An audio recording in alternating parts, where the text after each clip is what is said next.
Reka nanone tugushimire cyane gukomeje kubana na TVO turacyari mu kiganiro Arise and Shine. Misacu ya kabiri nkuko tubimenyereye n'ubundi twinjirana n'insanganyamatsiko. Tuba tugira ngo twige duhugurane kugira ngo dukomeze guhanahana ubumenyi mu buryo bwose. No musi tugiye kwinjira mu ikoranabuhanga ariko kandi tureba uruhare ufatanye bw'abikorera ndetse na leta n'icyo bishobora kuba byatanga nk'umusaruro.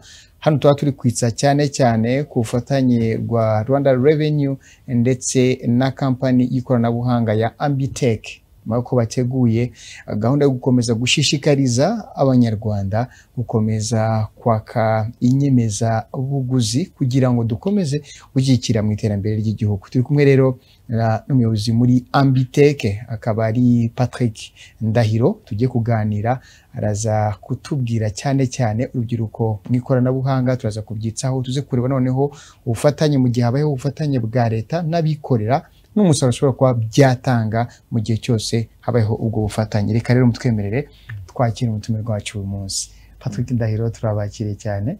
Urakoze cyane Gilbert. Murakomeye cyane rwose. Hanyuma nkuko mbere kwenda tuza kwinjira mu nsanganyamatsiko, hari umuntu ubonye Patrick bwa mbere mwabanza mukivuga gute? Nkuko bivuze mazina ni Ndahiro Patrick, abandi umunyarwanda. Sinavuga ko ndo urubyiruko ariko ndacyari muto. Yego. Experience yanjye navuga ko ari muri banking. Ariko mu minsi ishize nza gutangira ikigo cyitwa Ambitech. Kiri muri field ya technology. Ni ikigo nyarwanda. Iyo mvuze ikigo nyarwanda no kuvuga ownership, ariko nanone n'ababiri inyuma. Abari inyuma izi technologies turimo kuvuga n'abana bato. Yego. Bato cyane ndetse b'abanyarwanda bigiye mu Rwanda, bagiriye experiences zabo mu Rwanda. Ni ikigo kimaze imyaka 4. Mu bintu byinshi dukora kugira ngo icyo turi buganireho uyu munsi ni ikoranabuhanga twahanze. Tunagirana ubufatanye na RA, ni solution izafasha leta mu kuzamura imisoro. Yego. Cyane TVA. So for now ibyo nibyo maze iminsi nkora, yanga ibindi turaza kugenda tubiganira. Ibindi turaza kugenda tubiganira nkuko warubyikijeho, ntago ukuze nta nubwo uri mutoya, ariko nanone turaza kureba gukangukira kubyaza umusaruro. Twitseho gatoya kuva muri banking ukajya muri technology. Abantu benshi wenda hari igihe baba bari kureba bakavuga nkari nk'abajene baba bakundaga bank kubera smartness, ariko noneho ugasanga nubwo bushobozi muri banking wenda niho bwaba buri gukora iyo transition yo kuva muri banking to technology. Nahe mahirwe akomeye wabonaga ku buryo n'umujene udukurikiye muri aka kanya ashobora kuvuga ati man, dukeneye kureba wa mugani gutekereza out of the box bitewe n'amahirwe hari uyu munsi? Icya mbere wenda ni mindset. Umuntu akabanza agatunganya mindset. Icya kabiri navuga is your why. What is your why? Niye mpamvu iri inyuma ukora ibyo ukora, ushaka ibyo ushaka. Nagiye muri banking cya mbere kubera ko nibyo narize. Yego. Icya kabiri niyo mahirwe nari mbonye, ariko cyane nuko nari mfite experience. Family members nari nabonye uko babikora, uko bagenda, uko bambara, uko bavuga ibyo bakora, niyo na pick the interest. Ariko ngiyemo nza gusanga mu by'ukuri mfite sort of like gushaka kumenya uko businesses zikora. Businesses zirenga cyane muri banking. Aho babitsa amafaranga, aho bakora amafaranga kugira ngo bateze businesses zabo imbere. Yego. So nubwo wenda ntibonaga nk'umuntu ukora business cyane which is also still fine, ariko nabonaga hari interest ifite muri business through banking services. Yego. Nagize amahirwe kuko wamaze kumenya how money works n'ibiki movement, how businesses work, how they need money to work. So nagize amahirwe yo gukura mu nzego, nabikoze imyaka itari mike, imyaka 15. So mu mutwe wanjye nari nayisetinze yuko ngomba kuzamuka, ngenda nzamuka, ariko nta nubwo ari no kuzamuka cyane cyane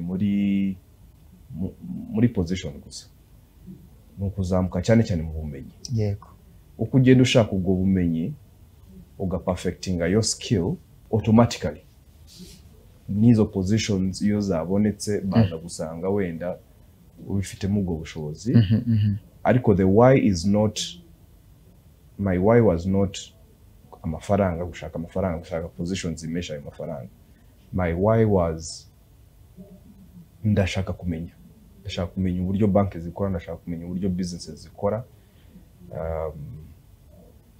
Uko gushaka kumenya niko ugenda wiyungura ubwenge, perfecting your skill, izo positions zaza zigasanga uri tayari, ready. Ariko ndavuga ngo nagize imana banki nyitangira nkiri muto, avuga ariko byaba byiza noneho nyivuyemo gifite izo mbaraga, yego, nubwo bushake, noneho nkajya kwigerageza ibyanjye. Nihaye iyo myaka 15 ngize imana bihurirana n'iyo opportunity, abantu twafatanyije kugira ngo dutangire this business.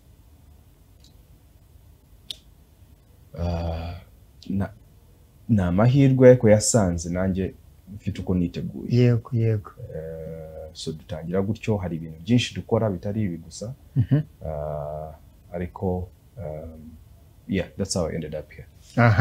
Namahoro cyane byanze bikunze kuko akenshi iyo tugize amahirwe yo kubona umuntu ufite urugendo runaka yagenze, biduhereza gap cyangwa se biduhereza uburyo dushobora kuvuga ngo nimba umuvandimwe yari ahangaha akagera ahangaha, hari undi byakangura, hari undi byakereka yuko bya bintu bishoboka. Ariko reka turebe uyu munsi technology atari mu Rwanda gusa, ahubwo ku isi yose irangamiye no kujya muri technology.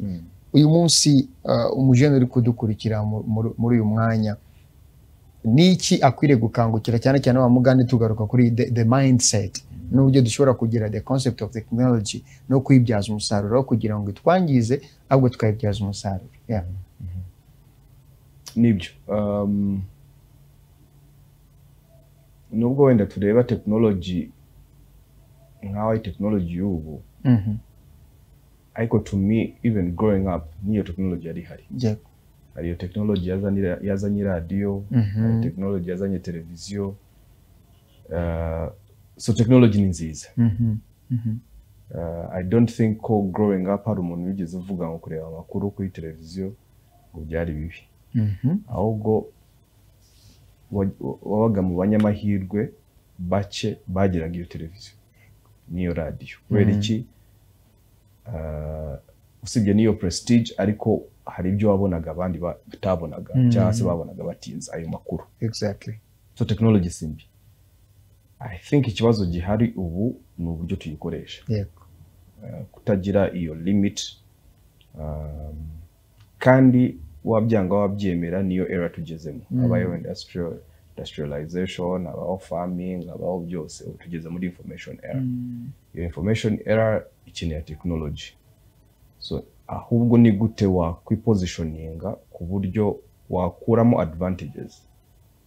Disadvantages nizabura, ariko at the end of the day again your mindset yo kuvuga ati iki kintu gifite ibyiza kinzanira, nubwo haba harimo ibibi, ariko iyo bibi biri avoidable to a certain extent. So kwa byanga twabyemera, technology irahari. Niyo era tugezemo kandi era nziza. Hari ibintu byinshi twungukira muri iyo technology, ariko buri umwe akagombye kwishiraho ingamba runaka zo kugira ngo iyo technology ahubwo ntimubere mbi kandi yakagombye kuba nziza. Yego. Yes, ngibyo rero byanze bikunze igihe cyose kimwe mu kintu cya mbere nkuyemo nuko akenshi ari igihe tuvuga technology ariko ntitwaguke cyane kubona yuko the technology has been there.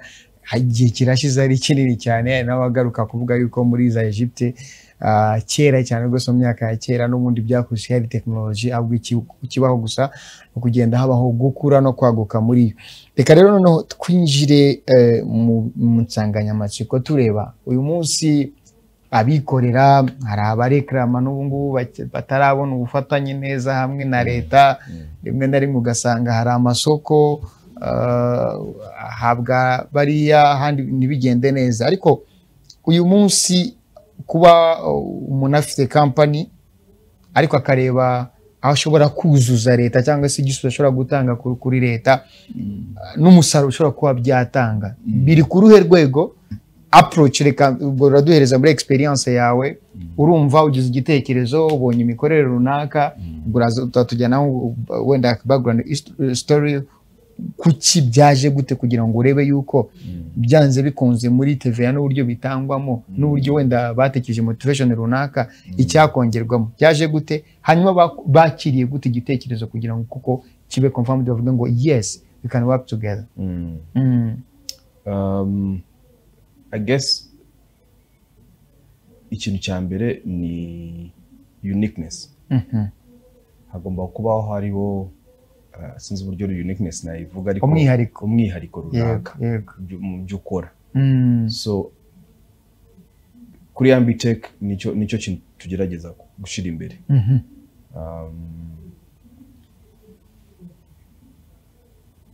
Ni gute uniqueness yazamo? To me the easiest way ni ukureba ahantu hari ikibazo tutangiriraho. Kandi ibibazo biratuzengurutse. Washatse kureba neza with a keen eye ibibazo birahari. Igikurikira no kuvuga ngo ni gute iki kibazo nakibonamo opportunity.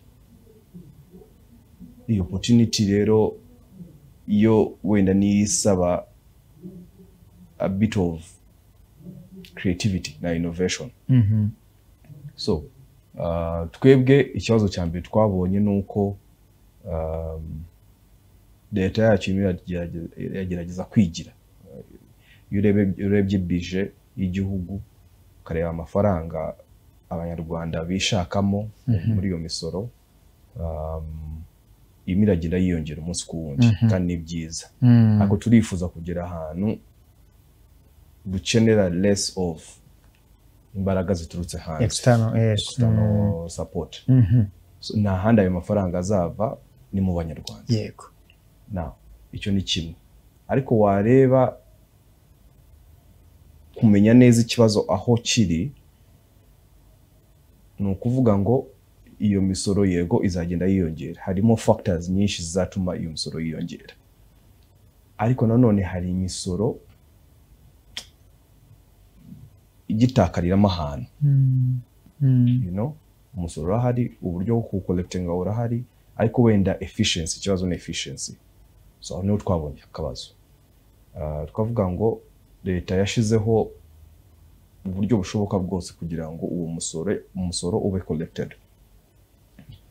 Wenda ngiye muri detail habaho imisoro myinshi. Yego.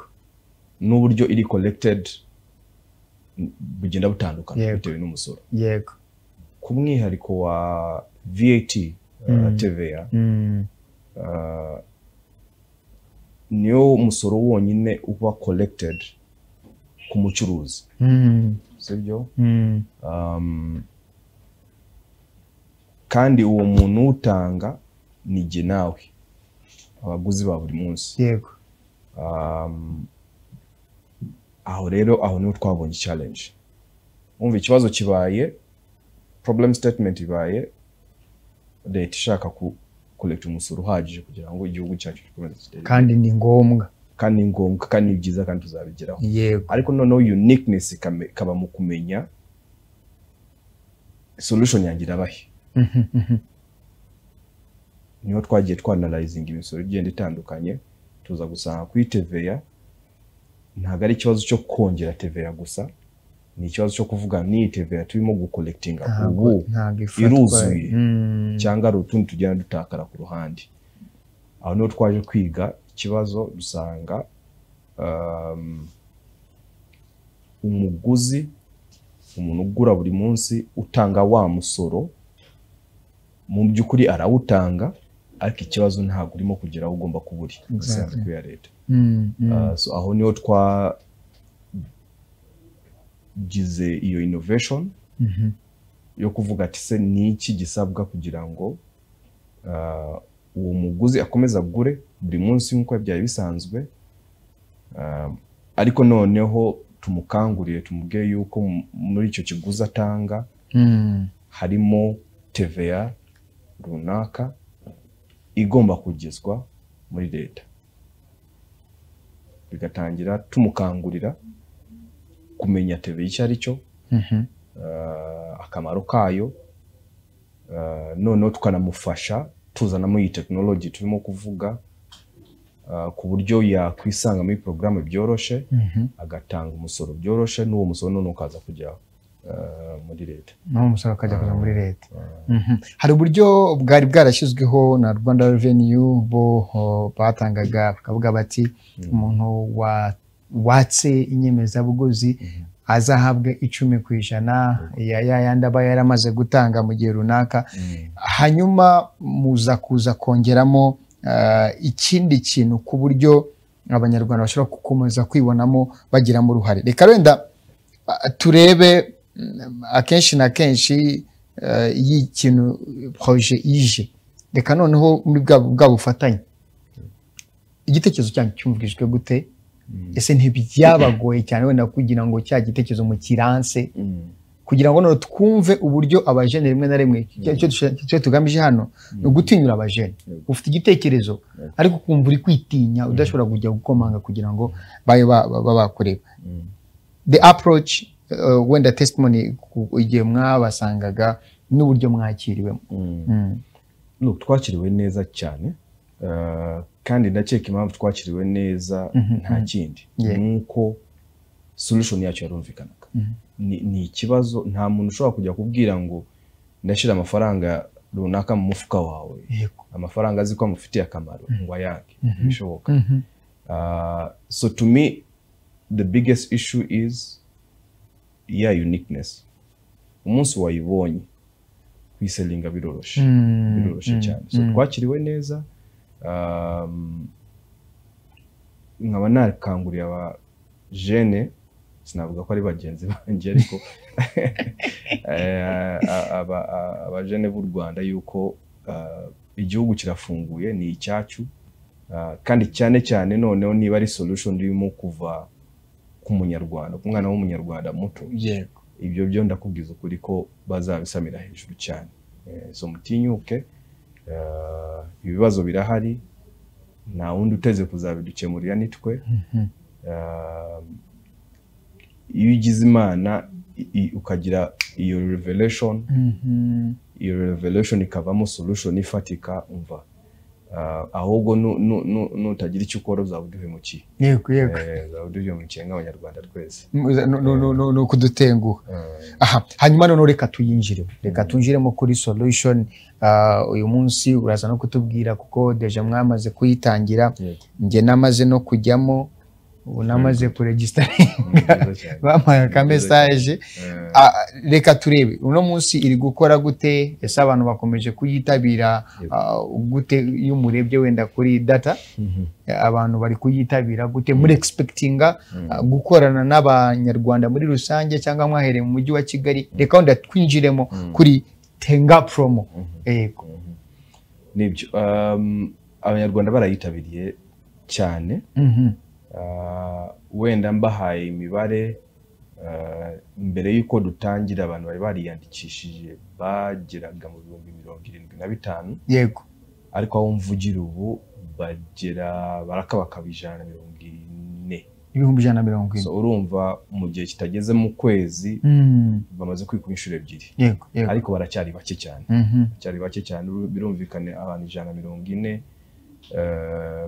kuba businesses Rwanda miliyoni hafi 14 turacyari bake cyane zaruzuye 14 zaruzuye 14 so akazi karacyari kenshi kuba twumva wenda turaza kugira akanya tubabwira uburyo byandikisha cyane rwose kwiyandikisha niyo step ya mbere niyo step yerekana ko turi kumwe ko turi abanyarwanda dushaka guteza igihugu cyacu imbere ntabwo uri busabe facture cyangwa se nubwo wanayisaba utiyandikishije byaba byiza uyisabye nanone ariko byaba byiza uyisabye wiyandikishije muri program kubera iki nibwo dushobora kumenya ko wiyandikishije nako kurimo gusaba izo nyemeza buguzi uyisabye utari muri iyi programme hari ubundi buryo umucuruzi ashobora kugira kubigenza ya mafaranga nubwo wasabye IBM n'ubundi ugasanga ntabwo ageze hariya so byaba byiza banakangurira n'abanyarwanda bose ko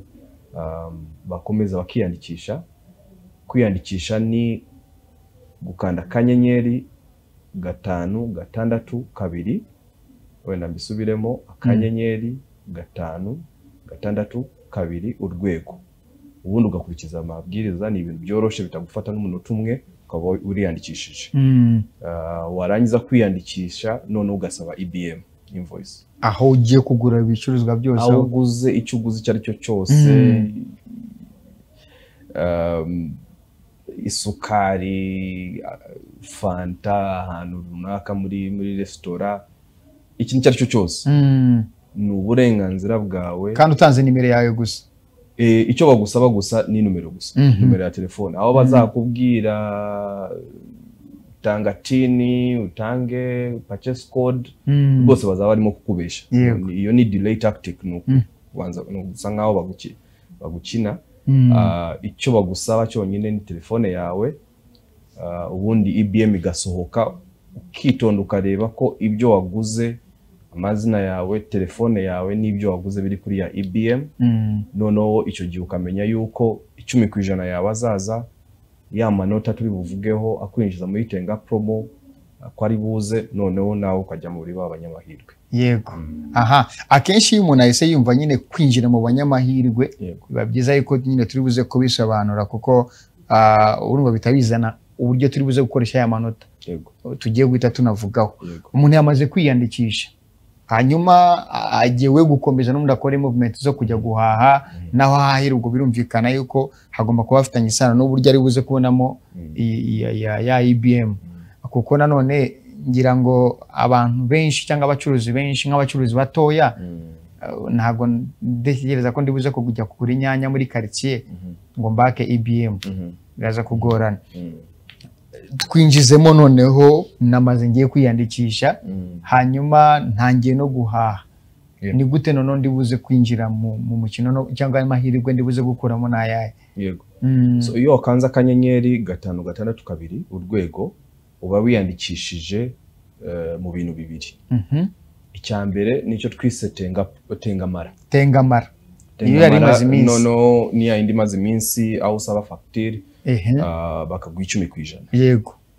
Noneho bamara kuguha 10%, natwe twongera tukaguha ya manota. Yego. Amanota biterwa n'uburyo urimo gusaba invoice, nyemeza buguzi. Uko usabye fagitire nyinshi, kugenda usaba nyinshi niko amanota agenda yiyongera. Dufite ibihembo byinshi kuva ku 5,000, 10,000, 20,000, 50, 100, 500 na miliyoni. Yego. Buri gihembo kigenda gifite amanota ugomba kuba ufite kugira ngo ugikinire. Katuvuge wenda 5,000 ugomba kuba ufite wenda amanota 18. Sibyo? So iyo usabye, iyo wiyandikishije ugasaba IBM ugenda ubona amanota. Ayo manota 18 yagera. Ko nabonye mwara mpaye 15. Iyo ni bonus. Iyo ni bonus kuba winjiye gusa. Okay. Ni karibu tuba tuguhaye. Yego yego.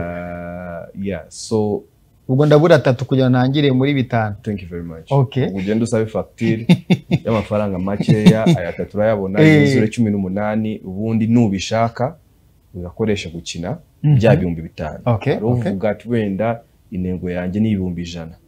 100,000 wenda bisaba amanota wenda 300. Yego. Tuvuge. Yego. ugasaba IBM, uko usabye IBM nyinshi niko tugenda tuguha amanota agera ya andi 300, ukavuga ati noneho ndashaka kuyashira muri bya 100 kugira ngo nkinire bya 100. Yego. Na ujya ahantu nyine handitse iyo winje muri system 5 urwego. Ubu nawe ukina kuri rimwe ni gukina, kuri 2 ni amanota. Ubwo ya manota ndimo kuvuga ajya handi kuri 2. Yego.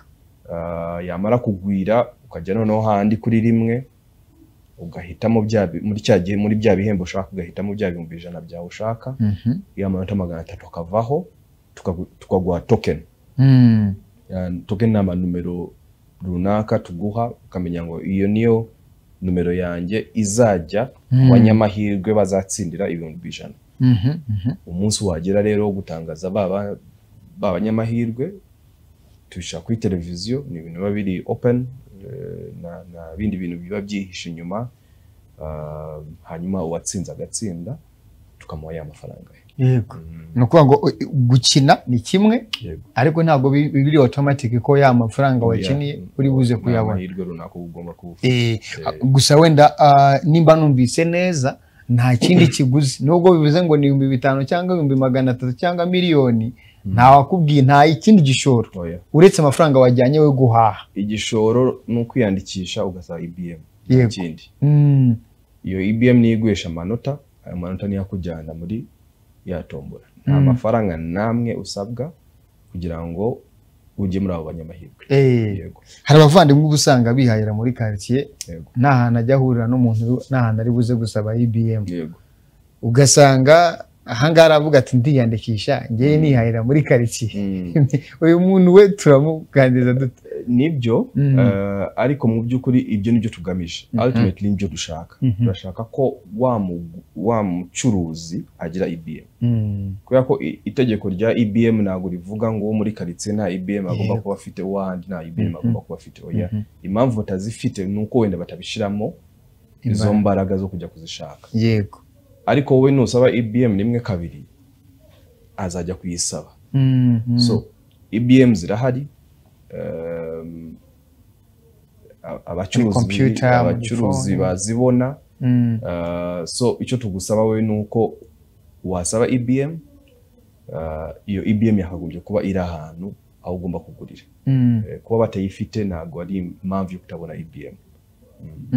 Ubwo urumva barumva n'abajene turi kumwe hano rwose kubikora kugira ngo biyandikishe, kanyenyeri 562 urwego, hanyuma ugakurikiza amabwiriza kugira ngo winjiye muri Tenga promo, kandi ukaba wirinjiye no muri Tenga mara, kugira ngo igihe cyose ugiye kugura ibintu runaka wase IBM nta kindi kiguzi. Ntabwo rwa ngo winjiye mu mukino kuko hari ikindi gishoro kindi uri buze gusabwa, kandi noneho ukaba winjiye mu banyamahirwe bashobora gutsindira amafaranga kugeza kuri miliyoni, cyane cyane yuko ubu ngubu harekuwe miliyoni 50 zose zizahabwa. 50, right?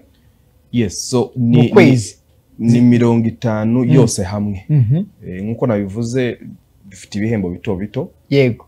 Tuzajya dutanga nibura 2 mu cyumweru. Yego. So ibyo byose bifasha hamwe nibyo bigenda bikuza ya miliyoni 50. Nugwemba abantu bangahe mu cyumweru? Na abantu 1250 buri kwezi. 1250 buri kwezi. 250. Hano hanasubungu sindi buze kuwamora. Ntabwo waburamo. Ubari ukuntu ntabwo waburamo. Urumva niyo mpamvu nicyo twifuje, twashakaga ko nibura buri munyarwanda agira ayo mahirwe yo gukora ku ifaranga. Aho kugira ngo tugire igihembo kimwe kinini cy'umuntu umwe, twagira benshi. Reka tugire benshi bagenda bakora bari buze kugira ayo mahirwe. Kenshi na kenshi wenda iyo hajemo kuba bigiye kuzana kind of competition, nibyo wenda rimwe na rimwe ngewe magurikire muri icyo kwibaza wenda impungenge. Abantu twese dukunda agafaranga.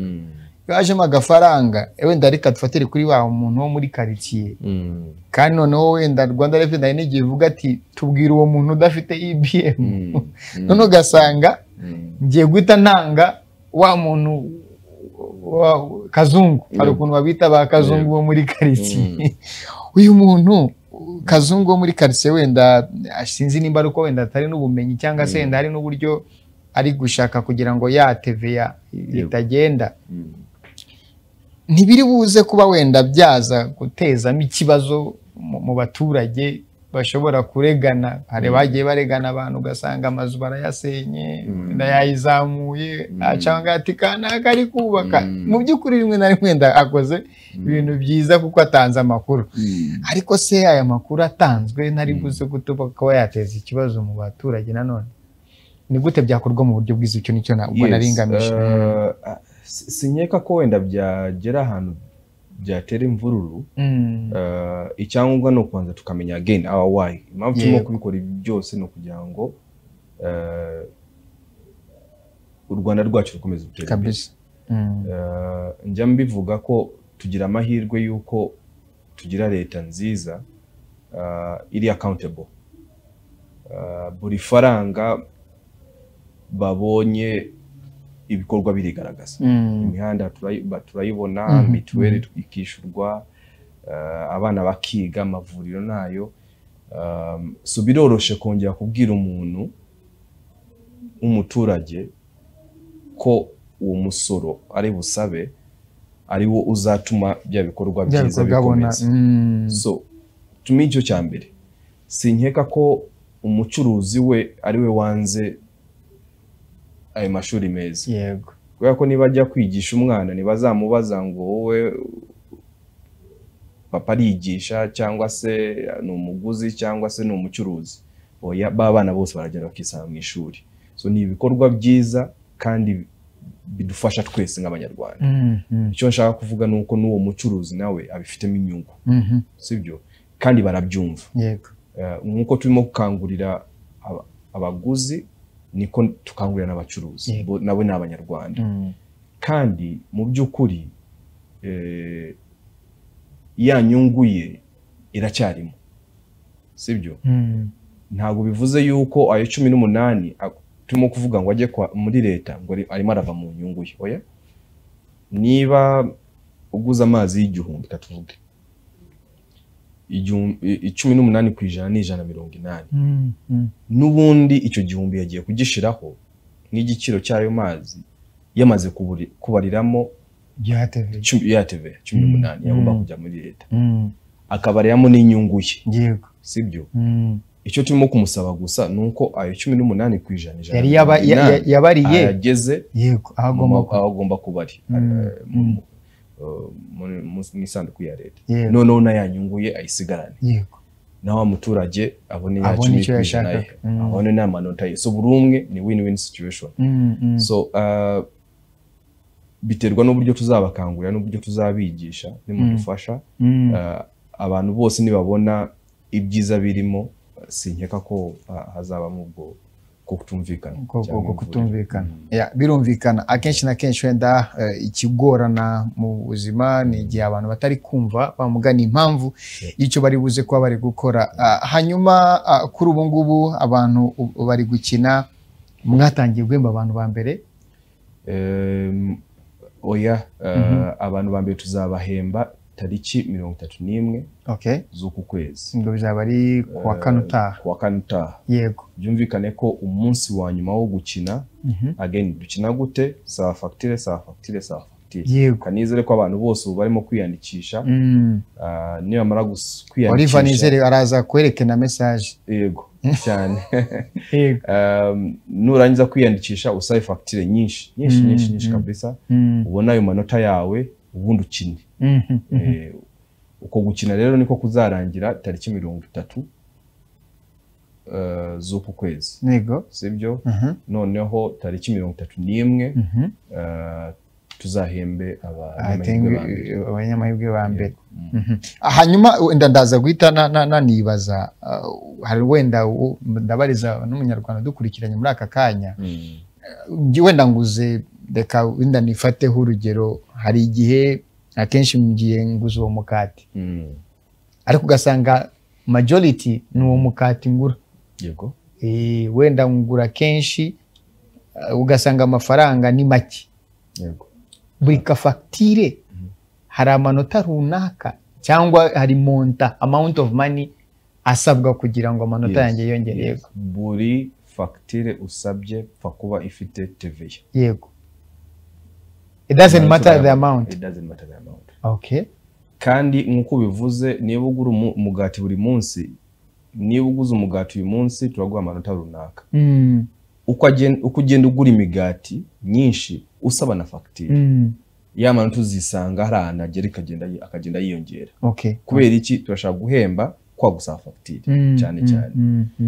Ariko mu minsi iri imbere twabitekerejeho turavuga ati hari abantu uzasanga wenda mu bushobozi buke bafite, yari yandikishije arimo arasaba facture, ariko wenda bizamugora kugira ngo abone ya manota amusaba asabwa kugira ngo akeneye bya bihembo binini. Yego. So mu minsi iri imbere tuzashiraho ibyo tuzita bonus points, bonus prizes. Yego. Ni cya gihembo tuzatanga ku bantu wenda badafite ubushobozi bwinshi. Yego. Ariko barimo kwerekana ikintu cyo gusaba facture, ubushake bwo kujya muri iyi program basaba facture. So ni ibintu tuzazana mu minsi iri imbere. So ndasaba abanyarwanda ko batangira ubu. Yego. Basaba facture. Rero birumvikana yuko umuntu wese dukurikiye muri aka kanya aho waba uri hose ushaka kugira nawe uruhari. Icyambere, intego ya mbere nkuko ndi kubyumva, sinzi nimba twese twabisangira, nuko intego ya mbere si amafaranga uri buze kubona cyangwa se ibintu uri buze kubona, ahubwo nukwishimira uruhare ko nawe uri kugira mu iterambere ry'igihugu. Kuko uwo muhanda ejo bari kutubwira by'imihanda yo mu kirere ko tugiye kubona imodoka zo mu kirere, turi kubona ibishanga biri gukorwa kugira ngo tubashe gukomeza kugira ubukerarugendo buteye imbere n'ibindi bitandukanye. Kuba waca ku bikorwa runaka ukavuga uti ndabizi neza ko hari uruhare runaka nagize, nabyo ni by'umumaro cyane. Hanyuma rero nuko babitubwiye n'akanyenyeri 562 urwego, hanyuma ugakurikiza amabwiriza, hanyuma n'ubundi no gusubiramo ugiye gukina, n'ubundi uzajya usubiramo ukoresheje ako kanyenyeri. Ushobora no kubisevinga kugira ngo uzajye ukomeza ukurikirane n'ibindi bitandukanye. Tugana ku musozo. Uyu munsi muri kuba imibare iri kwiyongera ku buryo abantu bari kwitabira, ariko muri rusange nubwo twagiye n'ubundi tubikomozaho, yaba inama ku rubyiruko, inama ku banyarwanda muri rusange, ndetse n'icyo Uganda igiye kumara, ariko tugana ku musozo, muri makeya abanyarwanda bakwiye gutwara iki cyane cyane ku ruhare rwabo mu kubaka igihugu? Icyambere nuko ari inshingano. Ni inshingano yacu, iratureba, kandi nta wundi uzubaka u Rwanda usibye njye nawe. So dukora ibishoboka byose kugira ngo programme nziza nk'iyi leta iba yatekerejeho tuyibonemo, tuyijemo, kandi tuyijemo tuyikunze, tuyikore nk'uko tugomba kuyikora kugira ngo igihugu cyacu gikomeze gitere imbere. Wakomeje kubihunga byuko iby'abajene wabivuyemo ntago ari bagenzi gusa uko mugaragara byo nanjye ntitwasigana biraho hafi. Ariko uno munsi dufite amasomo menshi, umujene wese cyangwa se umuntu wese w'umunyarwanda hahawe amahirwe yo kuvuga ibintu bitatu ashimira umukuru w'igihugu. Abafite ibintu byinshi yavuga. Dusoza ibintu bitatu uvuga uti numva iyi message uko yagera, ibintu bitatu mushimira umukuru w'igihugu.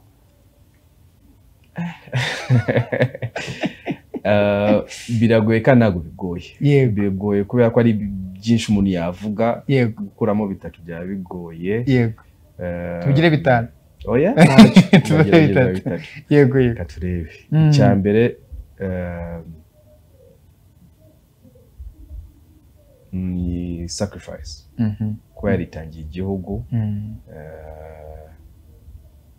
nta utabimushimira. Kandi imagine ahantu yari ari yifitiye ubuzima bwe busanzwe, yari afite choice yo kuguma kabisa, ashira life ye at the front hamwe n'abandi bakoranye. So nibyo kumushimira cyane. Icya kabiri ni vision. Ureba nk'ibintu tugezeho ubu ukibaza se ni ibintu yari yari afite mu myaka yenga ishize. I don't know, simbizi biragoye kubyumva ariko we thank him for his vision. It's out of this world. Biragoye kwisobanura, but thank you. Icya gatatu ni uburyo ashize urubyiruko imbere. Yego. Ureba ibihugu byinshi bitari kure cyane, ni ibintu biba bigaragara. Abari mu buyobozi, ijambo bafite, programme ziba zihari, ni ibintu bigaragara ko umwana w'umunyarwanda, urubyiruko rw'u Rwanda ari ikintu kiri hafi ku mutima we, kandi mu by'ukuri nicyo gitanga results. So ndubona ari ibyo. Urakoze cyane. Ndahiro Patrick ati kumwe rero na Ndahiro Patrick, akaba ari umuyobozi, akaba ari nawe washinze Ambitech. Ariko ikintu nakagombye kuba nakibajije mbere, wibaze yuko ngo aribwo gise kigaruka ambi biraza kuba bifite amagambo y'impine. Iyi ambi bimeze bite? Byoroshye cyane. Ambi ni nko kuvuga ambitious. Ibaze kuko najyaga kukubwira ndi kubyumva ko kandi. Yego, ni ambitious. Nicyo kintu kituranga. Ambitious in technology. Ambitious in everything. Everything. Ariko dukoresheje technology. Okay. Reka bashimire cyane, umva ako kantu kari kunshika nakagombye kubona kabajije kare. Ariko twari turi kumwe rero na Patrick Ndahiro, avuye muri Ambi Technology. Mukaba ratuzaniye gahunda nziza cyane yuko natwe dushobora gukora ku mafaranga, ariko ntituye ku mafaranga gusa, ahubwo twanagize n'uruhare mu kwibakira igihugu cyacu. Reka rero tubashimire cyane ko mwabanye natwe muri kino kiganiro. Ndagaruka kuza mu kanya ndi kumwe na Olive. Ndagushimiye cyane Patrick Ndahiro. Urakoze cyane Gilbert. Twizera ko n'ubutaha n'ubundi muzatwitaba cyane rwose. Okay, murakoze cyane. Tugaruke rero mu kanya.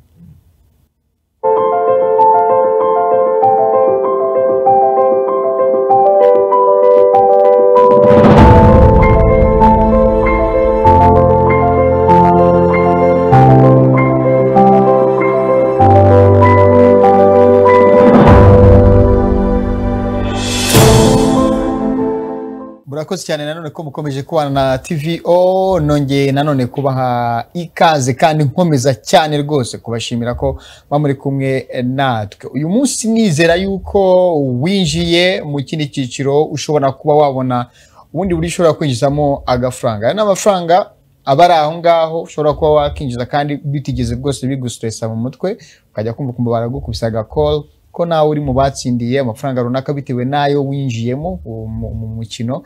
Kuko nkuko narindi kubibona, narindi kugerageza kureba uko byifashe. Ngubu mfite 15. Ufite amafaranga 15? Amanota. Ufite amanota 15? Amanota 15. Ubona amafaranga ngahe? Ntago umunemereye gukina, ndabura 3 kugira ngo ntangire gukinira 5. Nango ukinjiramo uhita winjiranamo amanota 15. Okay. Noneho ngo uko ugura, ubu ngubu ndaza kureba uburyo ntangira kujya kugura kugira ngo batangire kunza. Ndabona kugeza ntago ndayitanga. Noneho mu kwinjiramo ubu ngubu ngiye gukina, ubundi pasi ubutaha tuzajya tumuhereza ga screenshot. Ariko reka ndebe kuntu namuhereza iyi ngiyi, arebe kuntu abyerekana. Pasi kuri technique rwose. Arebe kuntu abantu batengamaze. Batengamaze rwose. Kuri tenga. Pasi wenda wadufasha kugira ngo turebe nko kuri 6,500. Ari 5,000, 10,000, 20, 50, 100, n'ibihumbi 500 ku muntu ufite amanota 540. Nuko ngo umuntu wemereye kwinjiramo aho ngaho n'ufite 540. Ngira ngo wenda kuri araza kudufasha nimba kamugezeho.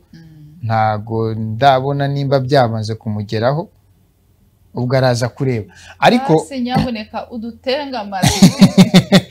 Udutengamaze mbere yuko tugenda, kugira ngo umuntu yamaze kugeramo ibiba bisigaye urabireba. Gusa ikiza kirimo ahangaha nuko urumva uko uretse kuba bwa bushobozi urubuze kugira, ariko biranaguhereza motivation yo kwaka IBM, kwaka inyemeza bwije. Dore ngakari ako nari muhaye.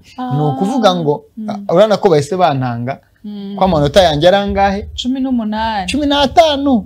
amanota yawe ni 15 kuri bitanu simba na 18 ariko hejuru amanota yanjye yego amanota ni 15 amanota yanjye ni 15 noneho gukina urumva mfite 18 nibwo nakemererwa kujya gukina bitanu ngo nemeze hariya nagize 18 ngajyamo ngakina mba nemerewe kuba nzajya mu banyamahirwe bazaba bari buhembwe ibihumbi 5 muri benshi biyandikishijemo hariya noneho usanga nimba ngeze ku manota wenda nka 360 icyo gihe nzaba ndi mu banyamahirwe bari buze guhamagarwa mu bihumbi 100 nigira 540 nzaba ndi mu banyamahirwe bari buze guhamagarirwa ibihumbi 500 hariya ubwo niho numvaga ndi kwibona hariya mu manota 600 kuri 6 buriya nuko ariho nafatiye manota 540 nuko ariho ariko ndabona hari next wasanga hari wabimenye rwose icyo ngicyo wahise ugitora nicyo nanjye kubwira nuko ariho nafatiye ariko kuri next hariho nayandi ushobora kutagarukira kuri ariya gusa kuri 500 gusa urumva yuko ni byiza yuko abantu ko barushaho kugenda bakina ndetse ni nako bigenda bibungura nuko ngo ayanyuma ni miliyoni ugomba kuba ufite amanota 900 ufite amanota 900 miliyoni yawe uyifite nuko ngo hari igihe usanga umuntu akora movement cyane afite impamvu zituma ahaha kenshi kandi ahaha ibintu byinshi icyo gihe uko uhaha kenshi kandi uwaka EBM ni nako uba uri kurushaho kwiyongerera amahirwe yo kuza kwinjira mu mukino uri kubyumva iyi gahunda nyinjiyemo oya ni gahunda cyane ndabona rero minota yo twamaze kuyirya ubwo barihangana ariko turizera neza ko uyu munsi byibuze abamaze kwinjira mu mukino tubibutse na akanyenyeri 562 urwego ukinjiramo uraba winjiye mu mahirwe abiri cyambere no kurabonje no muri tengamara yari sanzwe yarashyizeho na Rwanda Revenue no kuvuga ngo aho ushobora kubona 10% ya 10% yawe ntago yazavaho yazagumaho bitewe n'uburyo uhaha n'ubundi nimba mu kwezi runaka waragize gutyo ukaba warahashye ibintu by'ibihumbi 10 ubwo uzajya kubona ubone 1000 nimba byararenzeho uzabona 10% y'aya mafaranga wakoresheje mu gihe runaka hanyuma ariko akiyongeraho icya kabiri cyuko none ushobora no kuba wakinira amanota bidakujo nama avantage abiri ushobora kuba wabona kugira ngo ukomeze utengamare umere neza cyane reka twashimire cyane mwese mwabanye natwe kuri uyu munsi dushimire cyane Peter wari uri kuri kamera turashimira cyane Pasi wari uri muri control kugira ngo ahuze ibikorwa byose amashusho buri kantu kose kagiye kaba kugira ngo ikiganiro cyacu kigende neza cyane dushimire cyane Directeur Manzi Gato Felicien umuyobozi w'ikiganiro